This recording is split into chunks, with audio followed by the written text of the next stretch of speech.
Boa tarde, obrigado a todos que estão aqui com a gente mais uma vez. Hoje a gente está fazendo o webinar de número 21 da Maratona de Soluções Digitais. Meu nome é Gustavo Villa, sou gestor do portfólio de Cloud da Embratel. Primeiro, eu queria agradecer a todo mundo que esteve aqui com a gente, né, durante essa maratona.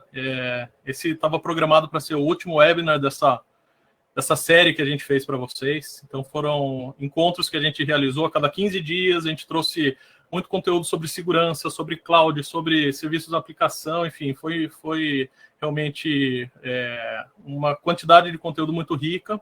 Eu espero que realmente tenha contribuído de alguma maneira com vocês, porque desde o início, quando a gente estava planejando trazer isso, né, para a realidade aqui das empresas que a gente está discutindo, nunca o objetivo foi vender efetivamente alguma coisa para vocês, e sim levar um conteúdo diferente, que fizesse pensar, fizesse olhar para aquele problema de uma forma diferenciada. Então, muito obrigado, né, mais uma vez pelo tempo que vocês dedicaram aí para estar com a gente, aprendendo um pouquinho, compartilhando um pouquinho. E eu tenho uma novidade, né, também por conta desse sucesso que foi essa maratona que a gente fez, que teoricamente acabaria hoje, né, a gente está sendo premiado com o último webinar dessa série, a gente decidiu estender essa maratona, então a gente continua nesse ritmo.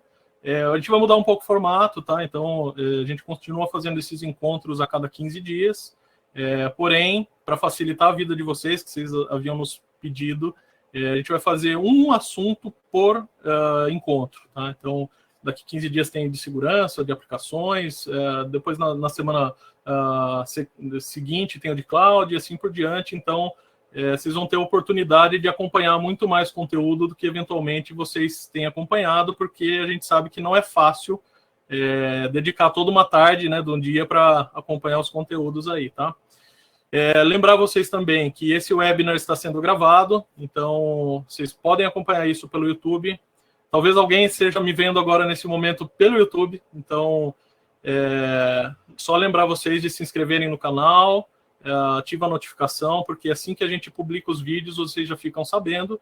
Então, é sempre nessa onda de levar conteúdo relevante para vocês, tá? Mas vamos lá, né? Hoje a gente vai falar sobre o segredo de uma estratégia de dados bem-sucedida em cloud. E, mais uma vez, eu estou trazendo alguns convidados aqui para a gente justamente compartilhar essa experiência, discutir um pouco dos desafios, pensar em soluções. E para enriquecer essa discussão nossa aqui, eu fiz questão de trazer o Clelson Diniz. Ele é diretor de arquitetura do Serasa Experian. Ele é formado pelo ITA. Ele liderou uma startup na área de pagamentos digitais por muitos anos, até que foi comprada pelo UOL.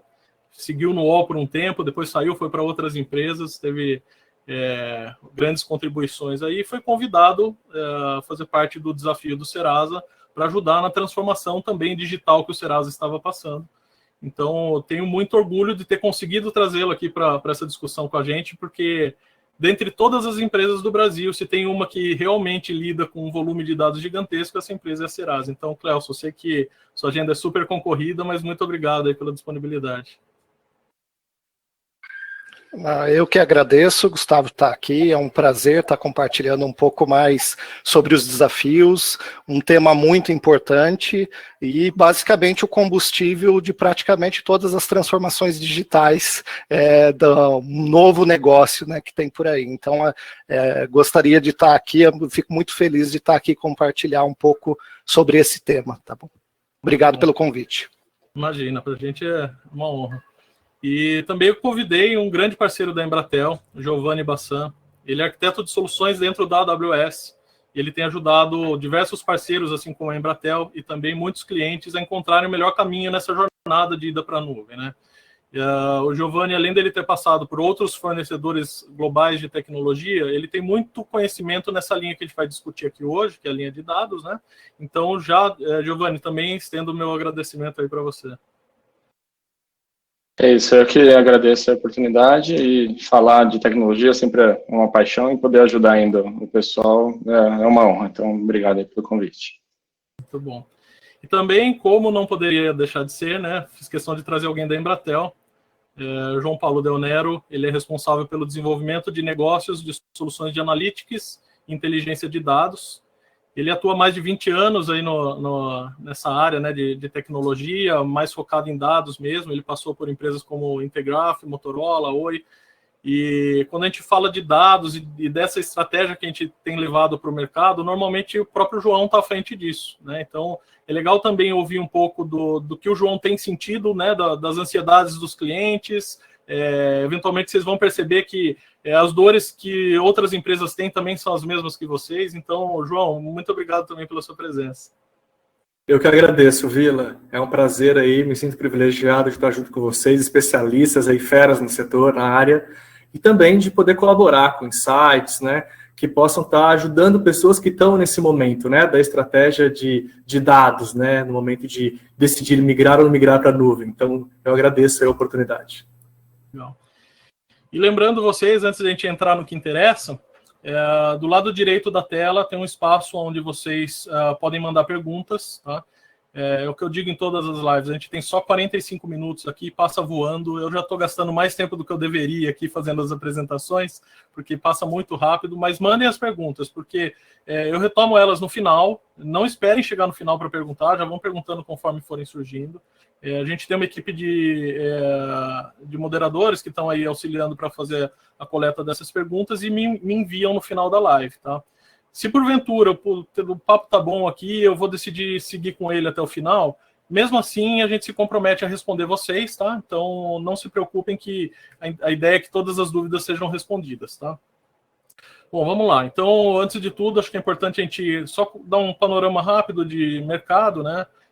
A gente tem visto que no último ano tem tido uma aceleração muito grande, né, de ida para a nuvem, e a área de dados tem sido impactada diretamente com relação a isso, né, por conta do modelo como se contrata a nuvem, todos os benefícios que estão associados a ela, e tem realmente feito dado uma chacoalhada realmente na forma de pensar essa estratégia, né. E aí, só para compartilhar com vocês, o próprio Gartner, né, que é um instituto de pesquisa super relevante, né, para esses estudos relacionados à cloud, ele prevê que até 2022, 90% das iniciativas de inovação que estão relacionadas a Data e Analytics estarão associados à nuvem. Então, a gente vê a importância que esse tema de nuvem tem nessa esfera de dados, que não é nova, mas que tem um sabor diferente do que vinha sendo lidado, né, até então. Então, eu queria começar com o João, né? Eu queria perguntar para você, João, que está aí à frente ouvindo os clientes, na sua percepção, quais são os desafios que tem feito as empresas aí acelerarem essa adoção de dados na nuvem, né? De fazer realmente essa migração? Boa pergunta, Vili, bem estratégica. A gente já está vendo há uns 5 anos, né, a questão do conceito de dados como novo petróleo, novo ouro, né, apesar de que as empresas já usam dados há muito tempo, né, desde BIs, Data Warehouses e tudo mais. E quando você olha na questão de dados, não é só ele, né, você tem toda uma cadeia do processo de dados, né, que vai desde a coleta, ingestão, a própria higienização e limpeza, que consome 50%, 80% do tempo dos cientistas de dados, né, para fazer esse processo. Você tem a questão mesmo dos seus modelos, algoritmos, tratamento, cálculos, né, e a própria visualização disso. E além da governança e da questão de segurança, né, de tratar esses dados. E quando você... E tem uma coisa bem interessante, há mais ou menos uns 20 anos atrás, estou entregando mais a minha idade, por sinal, há uns 20 anos atrás, eu tinha envolvido em alguns projetos onde a gente tinha que fazer um tratamento e uma limpeza de uma base de dados geoespacial, base de dados de mapa, que nem a gente vê esses mapas de navegadores. E você tinha que rodar um processo nessas bases de verificação de duplicidade, de integridade, uma série de coisas. Na época não tinha nuvem, né, 20 anos atrás. Então a gente acabava rodando nas estações gráficas, né, a gente rodava em computadores que tinham um processamento, recurso mais robusto, e para poder fazer isso daí. E esses processos, né, tinham aplicações que ajudavam a fazer isso na época, eles demoravam de 6 a 8 horas. E que é comum hoje, inclusive, né, nesses processos que a gente já está atuais. E a gente acabou rodando uma estação. Então, eu lembro que os processos demoravam 2 semanas. Então, eu saía no final do dia, deixava rodando, passava a noite, chegava de manhã, eu já via se deu certo, não deu, já continuava o próximo passo. Então, eram praticamente 10, 15 dias nesse modelo. E isso demandava muito tempo, que poderia ser gasto em outros fins. E a gente ainda vê isso muito hoje, né? Então, por mais que a gente, no ambiente on-premise, que a gente consiga preparar, fazer o orçamento, estimar os projetos do dia a dia que a gente consegue, vai precisar de storage, de hardware, de processamento distribuído, sempre vão existir os projetos imprevisíveis, emergenciais, vão surgir novos dados, né, que a gente vai querer testar, experimentar, ou de repente a gente, por algum motivo, sai um release novo de uma aplicação nossa, de um site, e de repente tem mais dados que estão vindo do que previsto. Então, quando você coloca isso, a gente ainda vê muita questão de dados quando, que o cientista não consegue ter esse processamento porque não estava previsto, e aí ele não pode parar, né? O mundo é ágil, é agile, né? A gente tem que continuar e pensar no negócio. E aí você tem que rodar na sua própria máquina, né? Como eu fazia 20 anos atrás, né? Então a gente ainda vê isso acontecendo. E por mais que a gente queira e uma empresa tenha recurso para isso, a gente sabe que o processo de requisitar um novo recurso na rede, tem um processo burocrático de contratação das empresas que é natural, a questão de entrega, delivery, disso é implementação. E isso pode demorar mais tempo. Então, quando você coloca um dos pontos que eu gostaria de comentar bastante nessa estratégia, é sim pensar, a migração de dados, ela pode ajudar a acabar com essa etapa assim, de perda de agilidade, acho que isso é mais importante, a gente ser mais ágil, né? E também de ter ferramentas mais disponíveis. Se eu tenho uma aplicação rodando em casa e eu preciso, de repente, ter uma funcionalidade nova para rodar, eu vou ter que fazer um upgrade da aplicação, né? Eu vou ter que fazer uma contratação, uma implementação com recurso de TI e segurança. E na nuvem, né? Depois o Bassan vai explicar um pouquinho mais, já está disponível sim, né? No piscar de olhos. Então, acho que eu diria que pensar em estratégia da migração é pensar que, por mais que eu tenha as minhas aplicações, comprei ótimas aplicações, eu tenho já uma estrutura de servidores virtualizados, um processo, vai ter um momento que vai te demandar mais e você não vai ter isso disponível. E a nuvem, você tem essa elasticidade de conseguir rodar isso muito rápido. Mais isso, Vila. Muito bom.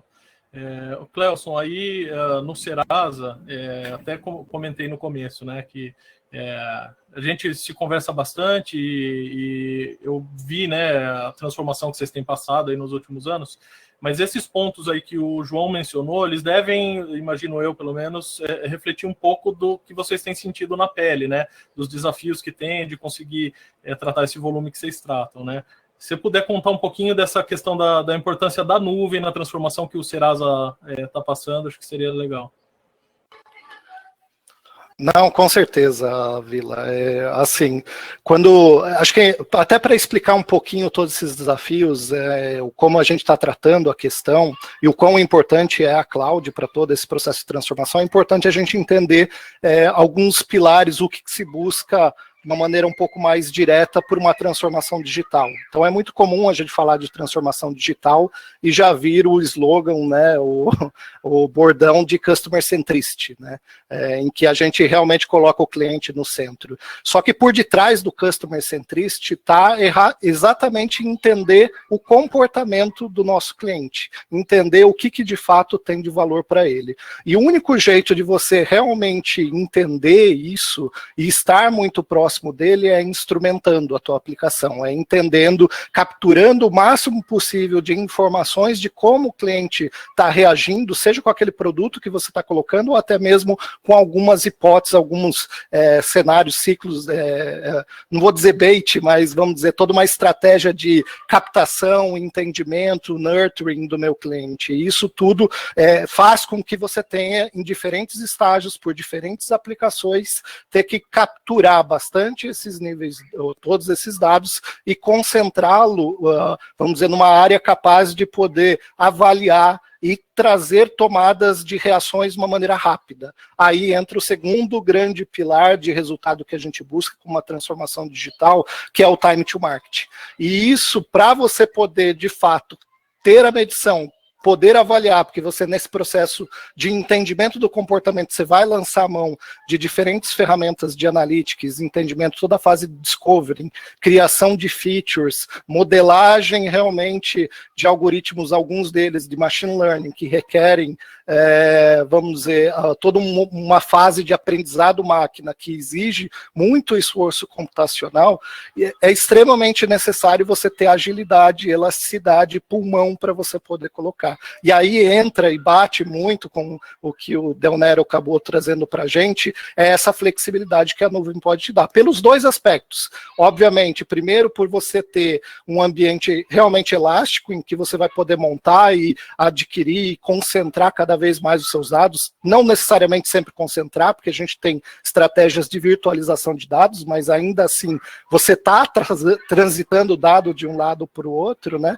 E como também ferramentas que são muito úteis. A gente tem diferentes cloud providers aqui, a gente tem a AWS que nos traz excelentes ferramentas também, mas existem, óbvio, outros cloud providers também que nos trazem ferramentas extremamente importantes, práticas, diretas, e que antes, se a gente fosse pensar, vou colocar no meu ambiente on-premises para poder atuar, eu teria que ver todo o ciclo de compra, toda a instalação, como operar essa ferramenta, como usar e extrair alguma informação que de fato vai entrar no teu ecossistema, que tem que ser um ecossistema digital e com time to market muito acelerado, tá? Muito agressivo. Então, nesse sentido, de fato, a cloud ela tem um papel extremamente importante, eu diria, praticamente necessário para você ter a estratégia adequada para o mundo digital. Quer dizer que toda é a solução? Não, a gente tem alguns elementos, a gente tem todo o ambiente on-premises, tem estratégias para você poder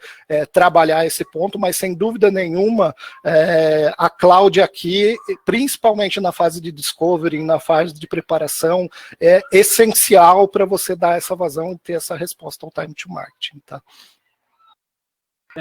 E você tocou num ponto que é importante, a gente até tem discutido bastante isso internamente, tentando levar para os clientes também essa visão, porque a ida para a nuvem passou por alguns estágios, né, de maturidade, né? E no estágio inicial se associava muito com a infraestrutura, quer dizer, nesse cenário que você está colocando, a infraestrutura por si só não resolve, porque você tem todo um ecossistema no entorno ali que vai ajudar você realmente inovar e tratar dados de uma maneira diferente, né? Não é só capacidade computacional, né?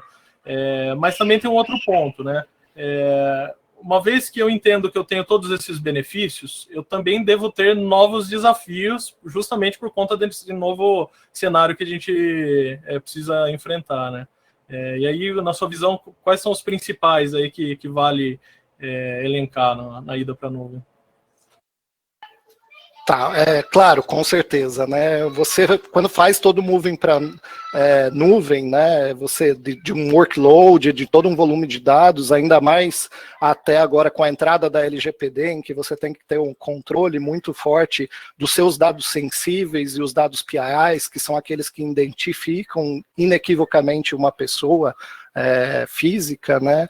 A gente tem que ter um controle muito forte. Então, sempre quando a gente fala de uso de cloud, a primeira palavra que vem na cabeça é segurança, e com todos esses outros controles, o que entra também ainda não é só a segurança para garantir o perímetro de qualquer tipo de ataque, mas você também tem que se preocupar com a segurança de como você está armazenando os seus dados que você está colocando. Então, esse sempre foi e continuará sendo sempre, acho que talvez o maior desafio para se colocar na cloud. E não à toa, todos os cloud providers têm investido muito em toda a estratégia, em como trazer essa tranquilidade para todos os clientes deles no uso deles.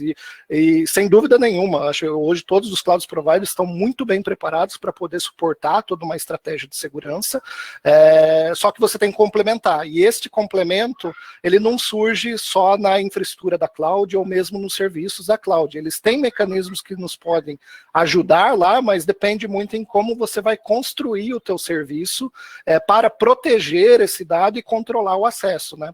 A gente diz, com a entrada da LGPD novamente, na verdade o owner desse dado não é a sua empresa, é o teu cliente final.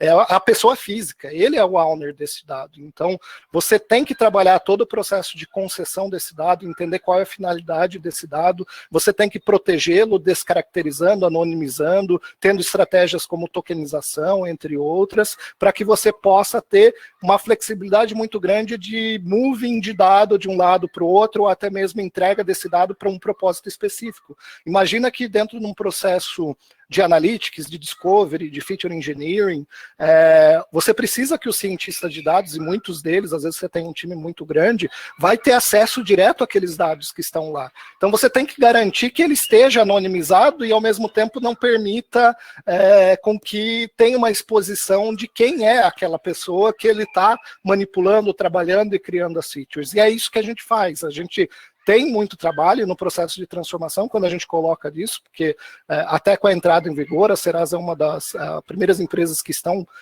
praticamente totalmente aderente às regras da LGPD. A gente já tem os portais, tem todo o processo de controle e concessão de acesso, né, do uso das informações que estão lá, e todos os nossos ambientes nesses que a gente está falando de analytics, a gente está garantindo toda essa descaracterização, essa anonimização, para poder permitir que a gente continue com o nosso core business, que é transformar o dado numa informação que é realmente útil para os diversos negócios dentro aqui do mercado brasileiro e também no global, que afinal de contas a Serasa Experian, ela faz parte de um grande complexo, uma grande corporação voltada para dados, que tem nos auxiliado na construção, vamos dizer, de diferentes sonhos, seja de pessoa física ou seja de pessoa jurídica.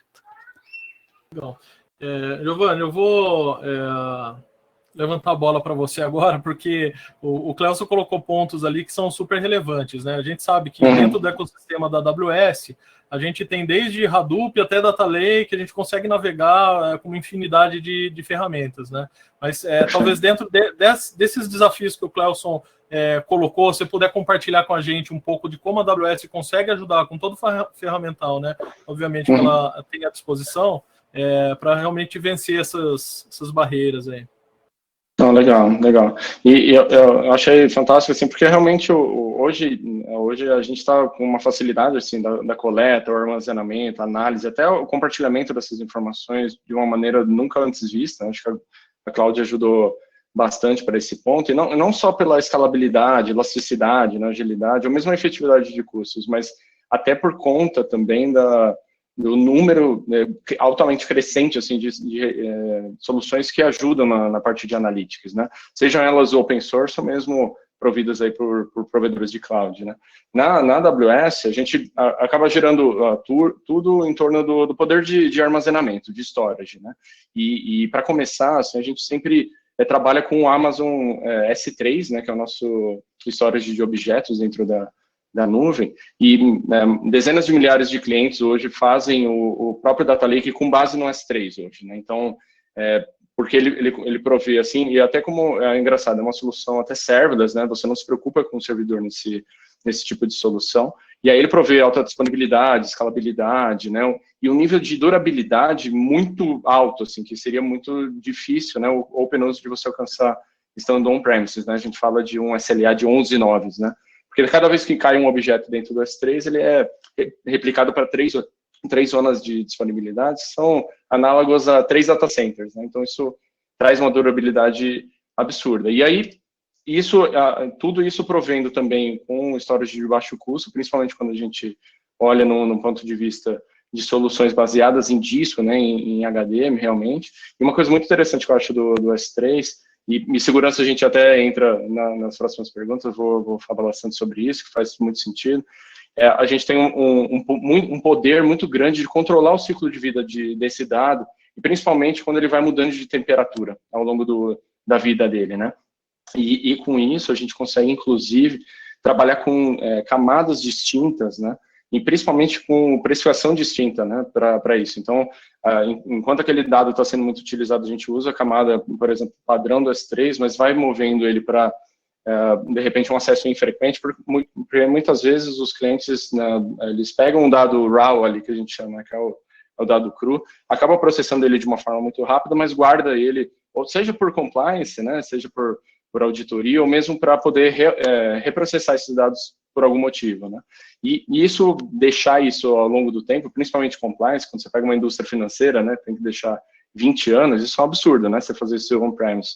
E na nuvem é muito, muito tranquilo de fazer isso de um modo de escala quase que virtualmente sem limites, né? E aí você passa isso, na verdade, já que o acesso vai ser infrequente, você passa para camadas mais baratas, né? A gente tem, inclusive, o Glacier, que ele é um storage de muito baixo custo, principalmente até comparando com o próprio S3 normal, né? E ele é muito feito para esse Deep Archive, de verdade, né? E aí, resolvendo um pouco dessa camada de storage, a gente também olha a camada de ingestão, né? Que aí a AWS ela tem desde soluções que você pode ajudar fisicamente a esse dado estar na nuvem, né? Seja ele com o Snowball, que é uma solução nossa, que ele é literalmente um pendrive enorme, né? Que você pluga ali dentro do seu data center, copia os dados e leva para a nuvem, ou, de verdade, colocar esse dado via Direct Connect, por exemplo, que é ligar esses data centers aí de uma maneira física, né, numa rede do seu data center até o data center da AWS, por exemplo. Ou outros tipos de abordagens que são de alto volume, né, principalmente aquele V de alto volume do Big Data, né, onde você pode trabalhar com streamings de dados, seja com Amazon Kinesis ou mesmo com Amazon MSK, que é o serviço gerenciado de Apache Kafka, por exemplo, né, que é amplamente utilizado pela indústria. Você pode trabalhar isso ou até em cenários mais modernos com o IoT, por exemplo, né, trazendo ainda mais dados, ainda mais volumes para dentro da nuvem. Ou até trabalhando com soluções tradicionais ali, que você pode, de repente, conectar bancos relacionais usando o AWS DMS, né, que é o Database Migration Service, e trazer esse sync, né, diretamente, por exemplo, de um banco de dados relacional para dentro do S3, né. Então, aí, a partir de todos esses dados e trabalhando isso com o S3, basicamente a gente pode trabalhar com o EMR, como você mencionou, viu, que ele suporta, por exemplo, 21 projetos open source, né, desde Hadoop, de Spark, Presto, por aí vai, ou serviços como o Athena, por exemplo, que ele pode dar uma camada de SQL para objetos que estão dentro do S3, né? Então, é um pouco aí falando desse roadmap do dado entrando na nuvem, né, e sendo trabalhado, até você sair, por exemplo, para machine learning, né? Então, é um caminho bem rico aí que a gente pode ajudar em todos os pontos. E eu lembro que você, né, a gente conversa bastante também, e você tinha comentado de um caso, não sei se você pode, enfim, compartilhar ou não, mas se tiver possibilidade, mesmo que não cite o nome do cliente, mas de contar o caso de que teve uma grande movimentação de dados, aí acho que é interessante também o pessoal saber. Não, tranquilo. Esse case, inclusive, é público, né? Se vocês quiserem, depois tem até um videozinho bem legal dentro do site da AWS, que é o caso da Embraer, né? Então, a Embraer, ela estava trabalhando junto com a gente, ele estava com um desafio, que, assim, eles sempre trabalhavam com soluções de manutenção preditiva ao longo do tempo, né? Só que aí, com o desenvolvimento do novo produto deles, né, uma nova aeronave, que é o E-Jet E2, essa aeronave ela ia ser altamente conectada, né? Então, todos os parâmetros ali de voo, etc., eles iam ser sincronizados ali com essa solução, né? Então, isso ia gerar um volume, assim, de dados 2.000 vezes maior do que eles já estavam acostumados, né? Então, a gente estava falando de dezenas de terabytes aí, trabalhando com esse tipo de solução, né? Então, eles começaram a trabalhar com uma solução que eles chamam de Icon, né? Que é uma plataforma aí de manutenção preditiva, e a ideia, assim, por que eles escolheram a AWS, né? Eles falam que é basicamente por 3 motivos. A primeira era a capilaridade mundial, porque esses aviões estão voando pelo mundo todo, né? Então, era essencial ter um parceiro ali com alcance global. Então, depois eu falo no que isso se transforma no técnico, mas basicamente também essas aeronaves iam, a partir do solo ali, a fazer, né, a transferência desses dados ali de um voo, por exemplo, via 3G, via 4G, ou mesmo Wi-Fi ali no gate, né? A segunda era a flexibilidade, porque eles queriam também ter o ponto de usar ferramentas open source para trabalhar, ou mesmo soluções mais otimizadas, então eles queriam ter essa liberdade de escolha. E a escalabilidade, não só para ter muito poder de computação para trabalhar esses dados, mas também para poder, de repente, enquanto não está sendo utilizado ou não está sendo processado, você encolher toda essa infraestrutura e pagar efetivamente ali, de repente, só pelo dado em repouso, né? Então, a solução, assim, trocando bem rapidamente, não, óbvio que não daria para falar o dia inteiro sobre isso, mas eles fazem, por exemplo, a conexão desses dados via o CloudFront, que é uma solução global, né, que a gente tem até mais pontos de presença até do que data centers e regiões da AWS. Então, o dado ele ia por ali, até para acelerar, né, essa entrada, essa ingestão, e aí ele era processado por várias soluções, desde DynamoDB, Lambda, né, principalmente nessa pegada mais serverless, e o Apache NiFi, então até usando, né, ferramentas open source, e o S3 como a base do storage de dados para eles, né?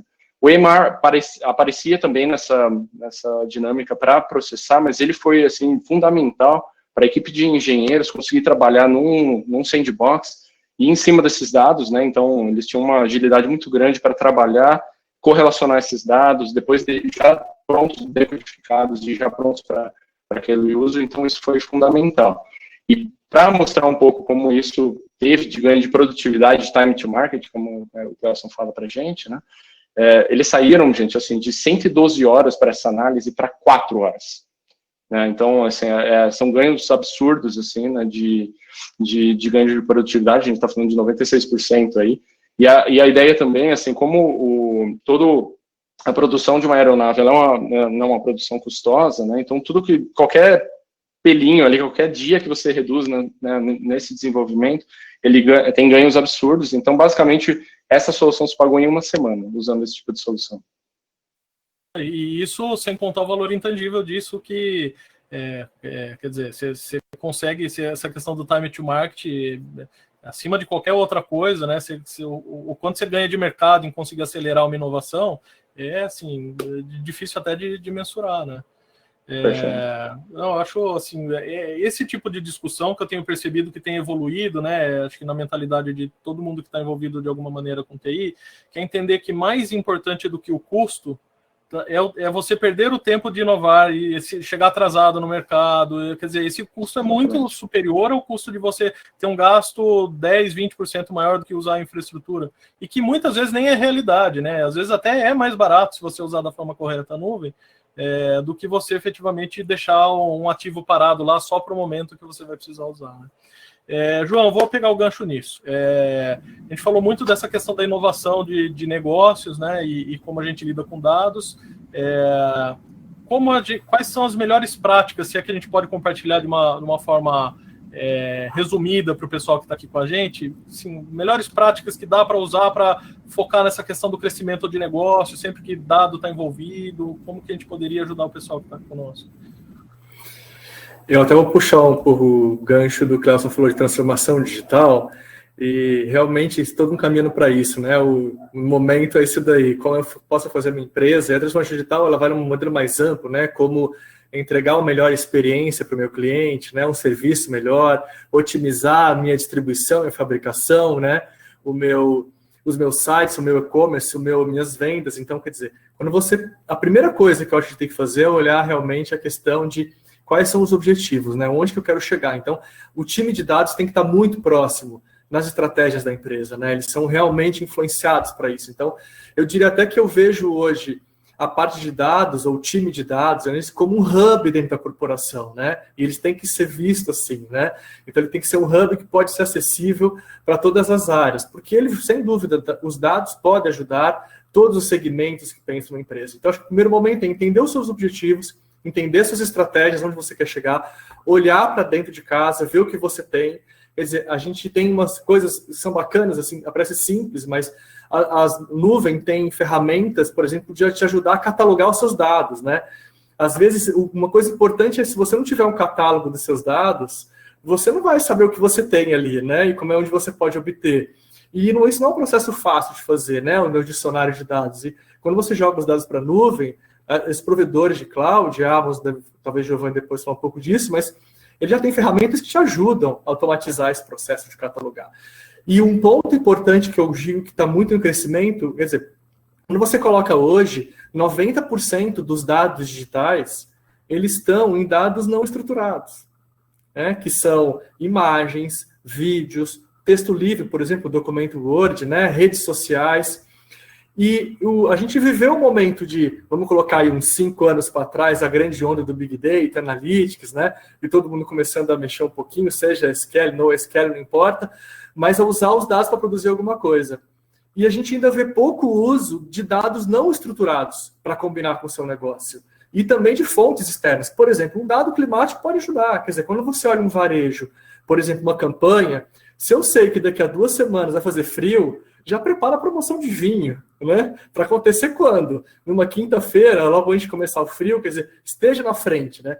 E para isso você tem que usar fontes externas e também dados não estruturados. Tem muitos dados não estruturados ricos que podem ajudar você a participar. Então, mas se você colocar as melhores práticas, é entender primeiro os seus objetivos de negócio, objetivos de crescimento, de otimização de processos, entender, ou se você não tiver, é o que você tem que correr, é catalogar os seus dados, entender o que você pode, colocar o teu time de estratégia de dados, de analytics junto, realmente em todos os objetivos e os KPIs de crescimento, os OKRs, e começar a traçar um caminho de que eu posso pensar nos dados para melhorar, porque realmente eles são o novo ouro, são o novo petróleo, e aí eles têm que participar dentro do crescimento do negócio.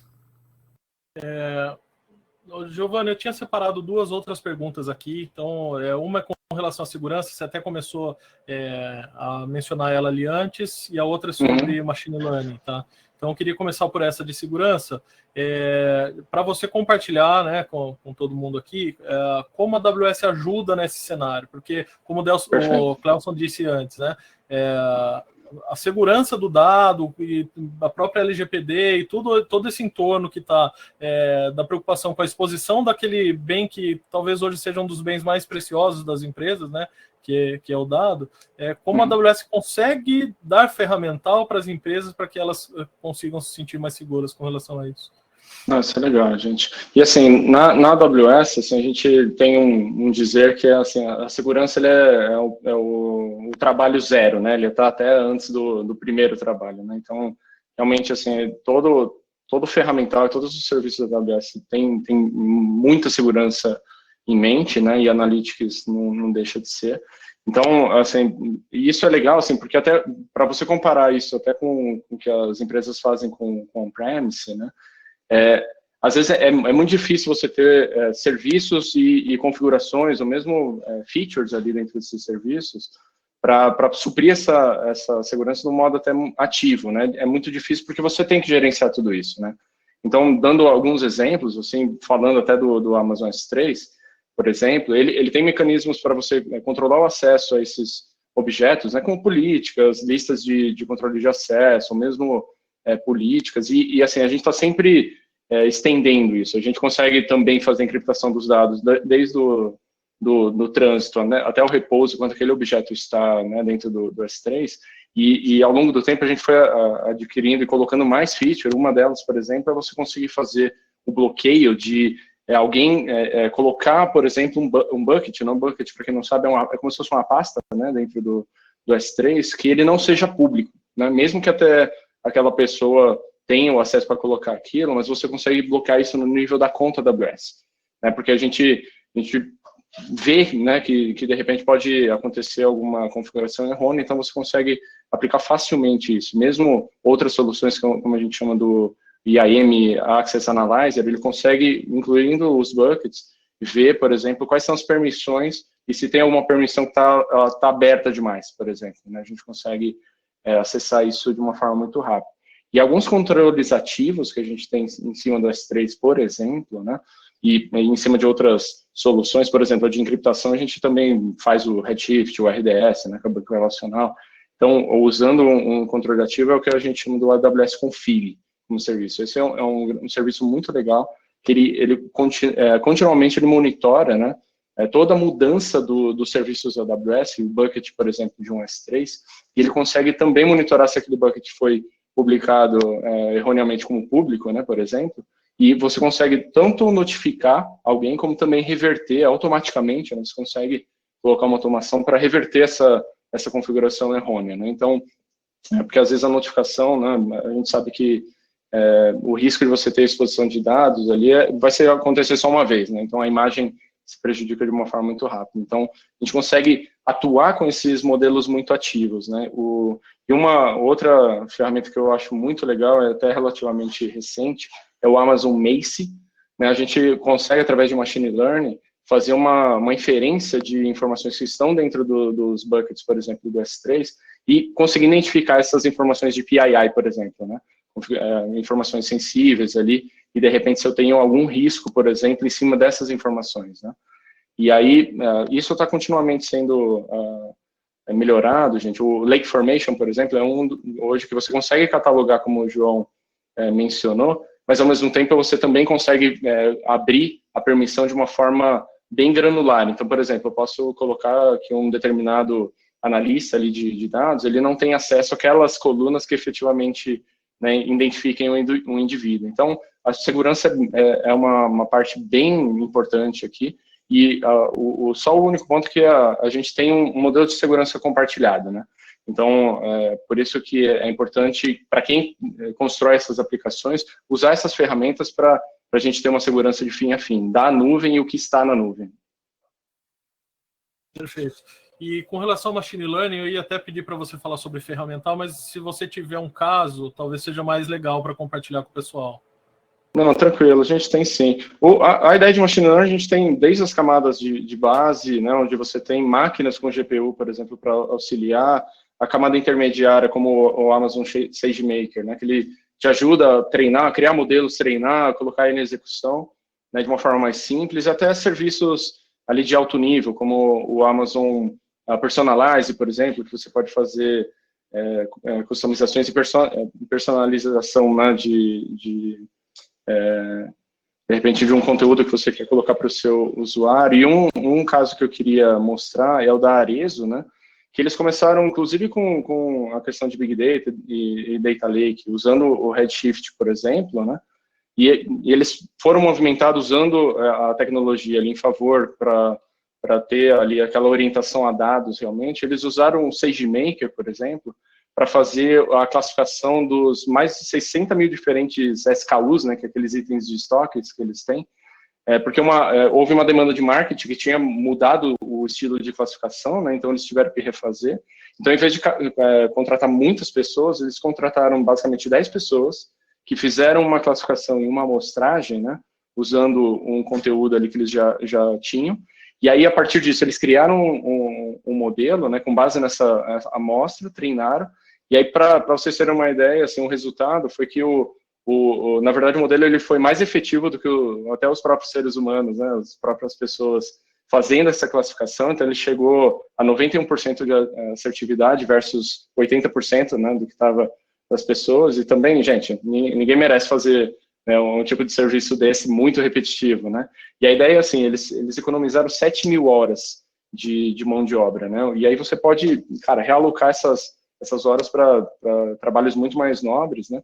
E falando em termos financeiros, a gente está falando de uma economia de mais 120 mil reais fazendo isso, né? Legal. E aí, só para fechar essa série das perguntas que eu tinha separado aqui, depois vou ver se tem alguma questão aqui para a gente fazer para vocês também, mas só, João, para a gente fechar esse elo, né, o Cleus colocou todo esse contexto do Serasa, dos desafios que tem, o Giovanni trouxe aí essa questão do ferramental, mas como que efetivamente a Embratel consegue ajudar quem está aqui com a gente, eventualmente esteja passando por algum desafio com relação a dados, como que a gente consegue apoiar essas empresas? A Embratel é uma super integradora de TI, né? A gente tem especialistas em segmentos de segurança, cloud, serviços profissionais, omnichannel, e a gente pode ajudar o cliente tanto no ponto de entender o que ele tem de dado, quer dizer, entender o que ele tem de informação lá, para ajudar a entender da regra de negócio. A gente tem também acesso a APIs e também dados que podem estar compartilhando. Então, como o caso, o Giovanni falou um pouco de varejo aí, um pouco de fabricação, de SKU, então a gente consegue também criar relações para entender melhor a questão de fluxo, de venda, numa série de pontos. E os nossos especialistas, né? A gente tem mais de 80 cientistas de dados, né, dentro da empresa que estão disponíveis para ajudar nesses projetos. Então, o que a gente consegue ajudar nesse ponto é tanto na prover a solução completa, prover a solução em nuvem para rodar os seus processos, quanto também indicar melhores recomendações, né, como AutoML, que está muito na moda utilizando, ou outras informações aí de inteligência artificial que estão extrapolando um pouco aí no mercado e está todo mundo começando a seguir tendências. Então, é isso daí. Pode contar com a gente para poder ajudar desde o início de entender o negócio até a recomendação de ferramentas ou, inclusive, a 4 mãos, a gente fazer o Analytics junto com vocês. Legal. Bom, deixa eu ver as perguntas aqui, se chegou... Bom, tem uma pergunta de Lauderico, então agradeço aí por ter enviado. Essa vou direcionar para você, Giovanni, como estão tratando o custo, já que os valores estão em dólar, né? Acho que a preocupação dele é com essa oscilação do câmbio que a gente tem sofrido e como que a AWS tem encarado esse desafio aí para as empresas. Não, legal, gente.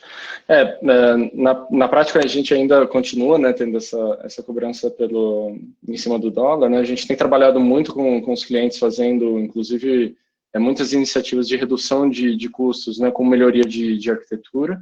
E a gente, acho que algumas pessoas que já usam a AWS recentemente receberam um e-mail falando que agora a gente está fazendo esse billing local, né? Então, a gente vai transformar esses custos em dólar em real, ainda utilizando um pouco do câmbio, mas isso já começa a melhorar um pouco do aspecto, por exemplo, de carga tributária, né? Então, a gente vem fazendo essas iniciativas para ajudar, porque a gente sabe que realmente tem um grande impacto, né? Ainda mais nesse período, né, que a gente vem vivendo, com o Covid, etc. Então, a gente tem feito essas iniciativas para reduzir um pouco desse impacto para os nossos clientes. E também, eu não sei nem se eu poderia falar, mas já vou dar um spoiler rapidinho, vem coisa boa aí da Embratel para vocês também, considerando esse cenário de reais, né, a gente sabe desse desafio, então logo a gente anuncia para vocês, mas a gente tem certeza que vai conseguir ajudar também todo mundo que tem essa relação com nuvem a ter uma visão diferente aí, tá? Bom, pessoal, eu estou sendo cobrado aqui para que encerre a live, infelizmente, como eu disse, né, a próxima vai ser de 1 hora, essa a gente tinha só 45 minutos, a gente ainda conseguiu fazer uma pergunta que foi legal. Então, só para encerrar, queria, antes de vocês fecharem aqui, vai aparecer na tela de vocês, assim que concluir, uma pesquisa de satisfação. Então, eu peço que vocês respondam ela, é um QR Code que aparece na tela, mas se eu não me engano, aparece um link também para vocês clicarem. Por que é importante? A gente fica aqui, né, entregando o melhor conteúdo para vocês, a gente acha que tá legal, mas pode ser que vocês tenham alguma sugestão diferente. Então, por favor, respondam para a gente, o feedback é super positivo e a gente tenta melhorar na próxima, tá? Queria também convidar vocês para o dia 8 de outubro, às 15 horas, como eu mencionei, a gente vai trazer uma outra live falando sobre cloud, onde a gente vai abordar o tema de FinOps. Então, a gente vai tratar sobre aquela esfera de otimização de custo, mas com uma perspectiva diferente. É uma visão de como o FinOps pode ajudar a empresa a inovar, a acelerar, muito menos reduzir despesa e muito mais enxergar potencial no que se está fazendo, tá? Obrigado mais uma vez pela participação de vocês. Cleus, queria agradecer mais uma vez você, assim, por ter reservado o seu tempo concorrido aí para a gente. Eu que agradeço aí, tá participando, um bate-papo muito enriquecedor e contribuindo, inclusive, para as transformações de diferentes negócios que tem aqui no Brasil. Então, acho que nesse sentido eu fico muito feliz. Bom, Giovanni, também pela parceria, né, a longa parceria que a gente tem aí com vocês. Obrigado por ter compartilhado aí com todo mundo. Bom demais, gente. Obrigado. João, não preciso nem falar, a gente se conhece há poucos meses aí, mas desde o primeiro papo foi excelente, a gente viu que o nível da discussão está num outro patamar, então, obrigadão. É isso, assim, queria abrir só agradecimento aí, na verdade, para você e sua participação. Agradeço também, Vila. Obrigado também, como sendo da casa. Agradeço ao Giovanni e ao Clelson pela participação, realmente muito enriquecedor. Também agradecer a todo mundo que está participando com a gente, né? Está assistindo, que também vai assistir depois. Muito obrigado pelo tempo de vocês. E aí, pessoal, obrigado. Até dia 8, hein? Valeu, gente.